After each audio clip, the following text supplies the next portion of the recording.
Welcome back नाज़रीन। ये जो अब हम सेगमेंट इस सेगमेंट के अंदर हम जो स्टोरी डिस्कस करने वाले हैं ये हर इंसान से जुड़ी स्टोरी है और इस स्टोरी का मकसद ये है कि आज उस टॉपिक को डिस्कस किया जाए जो मैं समझता हूँ कि हर घर में, हर फैमिली के अंदर, हर बड़े बूढ़े बच्चे, मर्द औरत हजरात के अंदर ये पाया जाता है। वर्ड है डिप्रेशन। डिप्रेशन क्या होता है, कैसे होता है और क्यों होता है, और जब डिप्रेशन हो जाता है तो इसके कॉन्सिक्वेंसेस क्या होते हैं, क्या रिजल्ट आता है। फिर दूसरी जानिब हम ये भी डिस्कस करेंगे कि डिप्रेशन की वजह से इस माशरे के अंदर क्या असरात मुरतब हो रहे हैं और इनको कैसे रोका जा सकता है। इस वक्त हमारे साथ माहिर तिब्बी उमूर ऑन कॉल मौजूद हैं डॉक्टर शाहिद लतीफ़। डॉक्टर साहब, बहुत शुक्रिया आपने इस अहम मौजू के लिए, मेरे प्रोग्राम के लिए वक्त दिया। सबसे पहले तो मैं जानना चाहूँगा, जो व्यूवर्स आपको देख रहे हैं, सुन रहे हैं, उनको ज़रा समझाएं कि ये डिप्रेशन जो टर्म यूज़ की जाती है बेसिकली ये है क्या। अस्सलाम वालेकुम जी, बहुत बहुत शुक्रिया इनवाइट करने का। ये जी बहुत ज़बरदस्त टॉपिक आपने पकड़ा है और बड़ा टाइमली है, क्योंकि आपको पता होगा कि 10 अक्टूबर जो है it is international world mental health day, और इसकी अवेयरनेस पूरी दुनिया में इंक्लूडिंग पाकिस्तान, इसकी अवेयरनेस को लोग काफ़ी काम कर रहे हैं। तो बड़ा टाइमली है, तो बहुत बहुत शुक्रिया आप लोगों ने अपने चैनल के प्लेटफॉर्म से इसको रेज किया। डिप्रेशन, देखिए डिप्रेशन एक बहुत ही कॉमन एक कंडीशन है।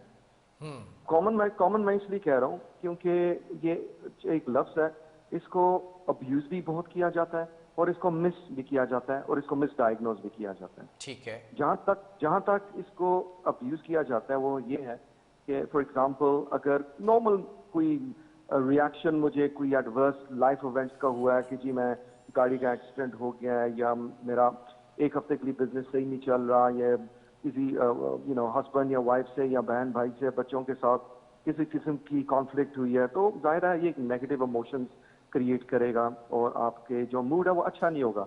ठीक है। इसका मतलब ये नहीं है कि नेसेसरली आपको क्लिनिकल डिप्रेशन हो गया। सो सबसे पहली चीज ये है कि जब ये लाइफ इवेंट्स होते हैं जरूरी नहीं कि उसको हम मेडिकलाइज करें, ठीक है। कोपिंग मैकेनिज्म जरूर बता सकते हैं लेकिन मेडिकलाइज करना जरूरी नहीं। मैं इसलिए बता रहा हूँ क्योंकि हम बड़ी आसानी से, अगर हम क्लिनिकली डिप्रेस नहीं है और हम एंटी डिप्रेशन के साथ ठीक करना चाहेंगे तो वो हम we are setting our patients up to fail. पहले तो चीज ये है, तो बड़ा जरूरी है कि जो क्लिनिकल डिप्रेशन है उसको रिकॉग्नाइज किया जाए। ठीक है। अच्छा, ये तो एक हो गया। इसका जो दूसरा पहलू है ना वो ये है कि अगर है तो उसका डिटेक्शन, उसकी अंडरस्टैंडिंग, उसके सिम्टम्स और उसका प्रिवेंशन और उसकी कोपिंग मैकेनिज्म पहचानना बहुत जरूरी है। मैं आपको बता देता हूँ कि सिंपल सिम्टम्स डिप्रेशन के क्या है। अगर जब मैं बताऊंगा तो हर कोई यही कहेगा कि ये तो मुझे भी है, जैसे हर बीमारी के होते हैं, लेकिन इसमें कुछ रूल्स एंड रेगुलेशंस होते हैं, कुछ गाइडलाइंस हैं। अब स्ट्रेट फॉरवर्डली 3 मेन सिम्टम्स होते हैं डिप्रेशन के, कोर फीचर्स जिसको कहते हैं। वो होता है consistent low mood, number 2 consistent tiredness, number 3 consistent loss of interest of those things, और वो चीजें जिसमें पहले आपको शौक से आप करते हैं। फॉर एग्जाम्पल किसी को कुकिंग का बहुत शौक है तो वो उन्होंने छोड़ दिया क्योंकि उनका दिल बिल्कुल नहीं कर रहा, दिल उतर गया हुआ है। या किसी को गोल्फ खेलने का शौक है, या किसी को टीवी ड्रामास देखने का शौक है, किसी को वॉक करने का शौक है, किसी को बुक्स पढ़ने का शौक है, किसी को न्यूज़पेपर पढ़ने का शौक है। बेसिक थिंग्स है, वो चीजें फॉर एनी रीजन, बगैर किसी रीजन के अगर वो सडनली खत्म हो जाए और दूसरे सिम्टम्स के साथ आए और कंसिस्टेंट होनी चाहिए, तो वो फिर पॉसिबल है कि वो क्लिनिकल डिप्रेशन के अंदर आ रहे हैं। इसके साथ और भी इसकी पेरिफेरल सिम्टम्स होते हैं। पेरिफेरल सिम्टम्स क्या होती हैं? इम्पैक्ट ऑन स्लीप, नींद ज्यादातर कम हो जानी, कुछ सिचुएशन में ज्यादा हो जानी। एपेटाइट, खाना पीना, भूख लगना कम हो जाती है। अक्सर लोग वेट लूज कर देते हैं, लेकिन कुछ सिचुएशन में लोग ज्यादा खाना शुरू कर देते हैं जिसको हम कंफर्ट ईटिंग कहते हैं, उसकी वजह से वो वेट भी पुट ऑन कर लेते हैं। Low energy, concentration problems, relationship difficulties, हर वक्त गिल्टी फील करना, पेसिमिस्टिक फील करना, फ्यूचर बिल्कुल डल है, कुछ भी नहीं हो सकता, सब कुछ खत्म हो गया है, होपलेसनेस और वर्थलेसनेस। और एंड से सबसे जो एक्सट्रीम लेवल होता है ना डिप्रेशन का, उसमें ये होता है कि बस मैं खत्म हो जाऊं और थॉट्स आनी शुरू हो जानी कि लाइफ जो है इट्स नॉट वर्थ इट, और बेहतर ये है कि मैं या तो अपने आप को खत्म कर दूं या ठीक कोई है। ऐसी चीज डॉक्टर करूं साहब, आपने बड़ा अच्छे तरीके से इस चीज़ को, इस टर्म को एलेबोरेट किया। एक और इसमें चीज़ जो है वो मैं चाहूँगा आप ऐड करें, क्योंकि जो ज़्यादातर लोग समझते हैं डिप्रेशन की जो डेफिनेशन होती है, किसी भी काम में, किसी भी चीज़ में, किसी भी रिश्ते में, जॉब की बात कर ली जाए, अचीवमेंट्स की बात कर ली जाए, या फिर आपके गोल्स की बात कर ली जाए, वहाँ पर जब नाकामी होती है तो फिर एक मूड स्विंग होता है और फिर वो स्विंग होते होते बिल्कुल सैड हो जाता है। जैसे कि आपने कहा कि लो मूड ज़्यादातर रहता है, वो चीज़। और दूसरी चीज़, कुछ ऐसे भी लोग होते हैं जो अकेलेपन का शिकार होते हैं, करने के लिए कुछ नहीं होता, कोई एक्टिविटी ऐसी नहीं होती जो उनको मसरूफ रखे, तो फिर वो थॉट्स के अंदर ही घूमते रहते हैं, तो भी क्या डिप्रेशन में चले जाते हैं? ये दोनों चीज़ें ज़रा कमेंट कीजिएगा इस पर। बिल्कुल बिल्कुल, देखिए पॉसिबल है, लेकिन जरूरी नहीं कि उसको हम डिप्रेशन कहें। कुछ चीजों को हम इमोशंस कहते हैं, कुछ चीजों को हम मूड के साथ रिलेट करते हैं। ये इट्स हाईली लाइकली कि ये जो इस तरह की सिचुएशन में जो आपने समझाया है कि लाइफ इवेंट्स हों, फॉर एग्जांपल अगर आप जैसे आपने कहा कि फाइनेंशियल डिफिकल्टी हो गई, जॉब में प्रॉब्लम हो गई, इसमें आपके इमोशंस पे नेगेटिविटी आएगी, और नेगेटिव इमोशंस जब आते हैं तो आपका मूड तो डेफिनेटली लो होगा। जब मूड लो होगा फिर उस वक्त आप लोगों ने चेक करना है कि वो जो लो मूड है क्या वो कंसिस्टेंट है, क्या लगातार है, क्या वो 2 3 4 हफ्ते से ज्यादा है और वो ठीक भी नहीं हो रहा, और ये जो चीज है क्या ये मेरी बाकी जिंदगी पे असर कर रही है। फॉर एग्जाम्पल अगर फाइनेंशियल डिफिकल्टीज मुझे हुई हैं, लॉस हुआ है, क्या मेरे रिलेशनशिप में फर्क पड़ा है, क्या मेरी भूख पे फर्क पड़ा है, क्या मेरी नींद पे फर्क पड़ा है, क्या मेरी वो कोई और जॉब पे अगर मैं कोई अचीव करना चाह रहा हूँ या एग्जाम दे रहा हूँ या दे रही हूँ, क्या उसमें। तो ये चीजें जो है ना सारी आपको ज़हन में रखनी है बिफोर हम उसको क्लिनिकल डिप्रेशन के। मैं क्लिनिकल डिप्रेशन का इसलिए मैं बार बार कह रहा हूँ कि अगर वो क्लिनिकल डिप्रेशन नहीं है ना और आप उसको एंटी डिप्रेशन के साथ ठीक करने की कोशिश करेंगे तो वो चीज मैं ठीक उसी नहीं तरफ होगी। आऊँगा अभी। ज़रा सा मैं एक और सवाल यहाँ पर करना चाहूँगा कि जरूर। जो इस वक्त डिप्रेशन की हम बात कर रहे हैं और डिप्रेशन के अंदर कोई शख्स चला जाता है, तो उसका उसकी सेहत पर और ख़ासतौर पर जहनी तौर पर क्या चीज़ें असरअंदाज होती हैं? जी थोड़ी बीच में ब्रेक आ गया था, मुझे प्लीज अगर माइंड ना करें दोबारा रिपीट कर मैं देना। दोबारा सवाल रिपीट कर देता हूँ। जी सेहत पर, जहनी तौर पर किस तरह से डिप्रेशन असरअंदाज होता है? जी, देखें जो नॉर्मल ह्यूमन बिहेवियर है ना, साइकोलॉजी अगर इंसान की समझी जाए बड़ी आसानी से हम लोग नेगेटिविटी की तरफ चले जाते हैं। अब देखें अगर आपकी फॉर एग्जांपल किसी के साथ लड़ाई हुई है या किसी के साथ झगड़ा हुआ है और आप कोई काम ऐसा करें जिसमें आप समझते हैं कि मैं मसरूफ हूँ, फॉर एग्जांपल गाड़ी आपकी बाइक खड़ी है, आपने उसको चलो यार मैं इसकी जरा टायर साफ कर लेता हूँ या विंडो साफ कर लेता हूँ, आप समझते हैं कि मैं एक्टिविटी में लगा हूं, लेकिन आपका दिमाग जो है वो वेकेंट है, फारिग है। एंड इट्स हाईली लाइकली कि कोई नेगेटिव चीज आपके साथ हुई है ना, उस टाइम पे जब आपका दिमाग नेगेटिव है ना वो मजीद नेगेटिविटी में जाएगा। और ये जो चीजें होती है ना इस पे हमें बड़ा कॉन्शियस होना पड़ता है। इसको साइकोलॉजिकल टर्म्स में माइंडफुलनेस कहते हैं। ये एजुकेशन और अवेयरनेस से आती है। और अगर हम लोगों को नहीं बताएंगे ना फिर वो पॉसिबल है कि उस वक्त ये डिप्रेशन ना हो, लेकिन डिप्रेशन की तरफ आप जा रहे हैं।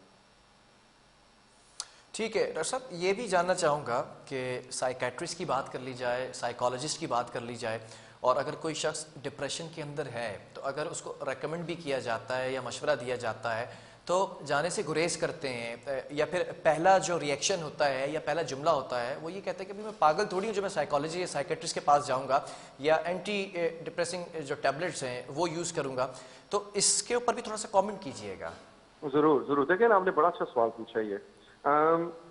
देखिए ये बड़ा चैलेंज होता है क्योंकि जो लोग नहीं रिकग्नाइज करते, जो नहीं एक्सेस करते सर्विसेज को या मदद के लिए, ज्यादा चांस ये होता है कि उनका डिप्रेशन वर्स होगा। हमारे जैसे लोगों को जो साइकोलॉजिस्ट साइकाइट्रिस्ट होते हैं, हमारे लिए बड़ा जरूरी है कि हम लोगों को एजुकेट करें। देखिए क्या रीजन है कि क्यों नहीं जाएंगे वो। नंबर वन, स्टिग्मा एक बहुत बड़ी चीज है स्पेशली हमारी कल्चर में। ठीक है, एक घबराहट, एक शर्माना, एक गिल्टी फील करना, एक ऑनर होनी कि जी मैं तो डिप्रेशन हो ही नहीं सकता, ये तो नफ्सियाती प्रॉब्लम है, मुझे लोग पागल कहेंगे तो मैं क्यों जाऊं। ठीक है, दवाई अगर मैं खाऊंगा या खाऊंगी तो ये तो जी मैं अडिक्ट हो जाऊंगी, वो फिर पूरी जिंदगी भर के लिए जब मैं छोड़ूंगी आई विल फील वर्स, उसके विड्रॉल्स होंगे, एडिक्शन होगी। तो ये सारे मिथ्स हैं, दे आर ऑल मिथ्स। और इसका जो समझाना कि एंटी डिप्रेशन का एक प्रोटोकॉल होता है कि इसको कैसे स्टार्ट करना है, कैसे डोज इंक्रीज करना है, कितनी देर के लिए खाना है, कैसे उसको वीन ऑफ करना है, मतलब कि आहिस्ता आहिस्ता डोज को रिड्यूस करके। अगर फर्स्ट एपिसोड डिप्रेशन है तो इतने मंथ्स के लिए खाना है, अगर रिपीटेड डिप्रेशन है फिर इतने मंथ्स के लिए खाना है। तो as a specialist, as a expert in this area, हमारी रिस्पॉन्सिबिलिटी ये है कि हम लोगों को आगाह करें, जिसको हम साइको एजुकेशन कहते हैं। ठीक लेकिन है। इसके साथ एक चीज मैं और ऐड करूंगा कि हमें बड़ा कॉन्शियस रहना पड़ेगा कि हम एक लेबल को ना ट्रीट करें। अब जैसे किसी को डिप्रेशन हो गया ना, तो आप उस डिप्रेशन को डेफिनेटली ट्रीट करेंगे, लेकिन उस डिप्रेशन के पीछे एक इंसान है, और हर इंसान की ना डिफरेंट किस्म की उनकी साइकोडायनामिक्स होती हैं, उनके लाइफ इवेंट होता है, उनकी कोपिंग मैकेनिज्म होती है। और जब तक हम जैसे लोग, जो हम अपने आप को एक्सपर्ट्स कहते हैं, हम उस चीज को समझे कि नहीं, उस इंसान को जो इस डिप्रेशन के पीछे, हम नहीं, जिस दिन हम कामयाब होना पसंद करेंगे कि इनको ट्रीट किया जाए, हम नहीं वो कर सकेंगे। ठीक है डॉक्टर साहब, एक आखिरी सवाल भी करना चाहूँगा और आपके वक्त का भी बड़ा शुक्रगुजार हूँ।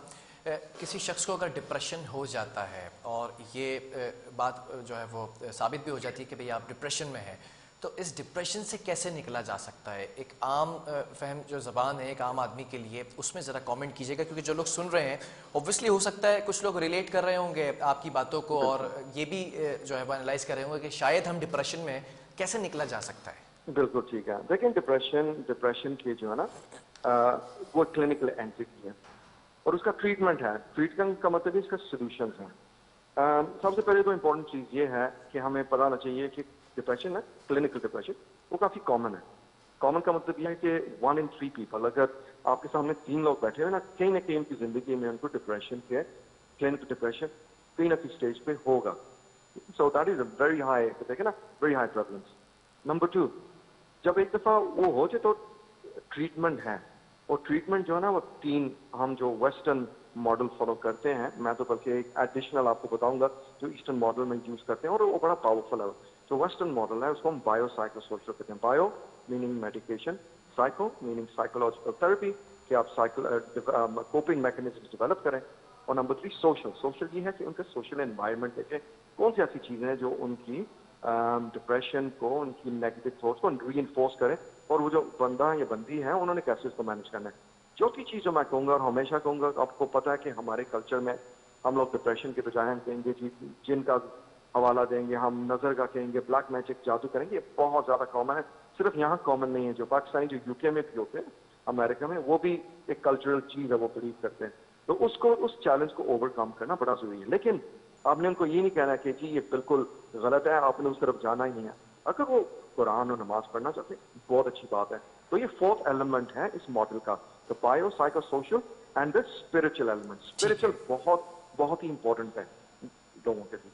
ठीक है, बहुत शुक्रिया डॉक्टर शाहिद लतीफ़ हमारे साथ मौजूद थे और डिप्रेशन के हवाले से बखूबी जो उन्होंने बातें बताई हैं, शायद आप जो है वो उसको अगर बखूबी सुन रहे होंगे गौर से तो इस्तेफ़ादा हासिल कर सकते हैं। वक्फा लेंगे, इसके बाद सरकारी अस्पतालों की हालत पर हमारी जो हेल्थ रिपोर्टर हैं उनके पास एक रिपोर्ट है, वो भी आपको बताएंगे कि क्या मामला चलता दिखाई दे रहा है सरकारी अस्पतालों में।